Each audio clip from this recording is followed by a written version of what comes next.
दिवस गावाला गेले मी, तू पूर्ण घरातच बदललं.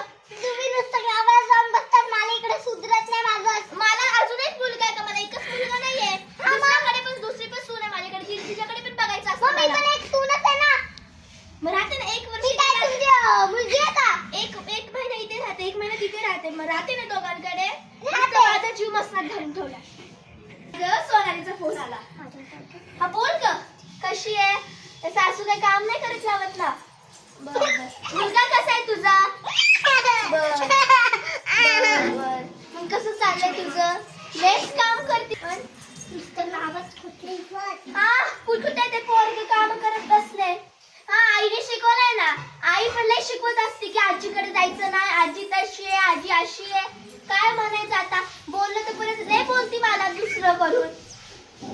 हे बघ आलं इथं. काय ती सुनाला तरी वळणं पाहिजे, तरी मुलाला लावेल वळणं. कसं ग बाई माझा नातू सहत असेल तिच्या आईला.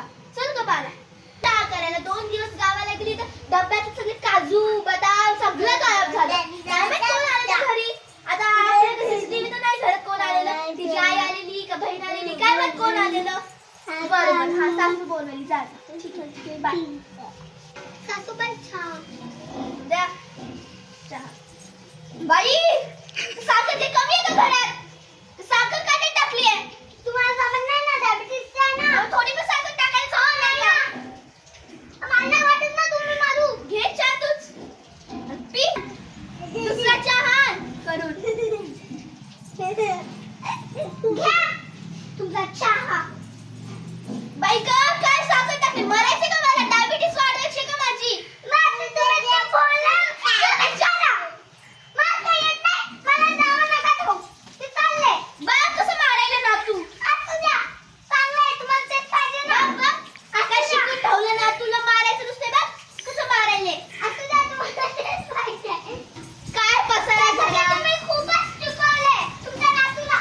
नुसता घरात पसारा करून ठेवला. खेळणे तरी आवड नाही. काय म्हणते आधी तरी पुसली आहे का कधी? जमाना झालेला आधी तरी पुसली आहे का? तिला बोल की तिला चहा जाऊ दे मी माझ्या लेकीलाच बोलते.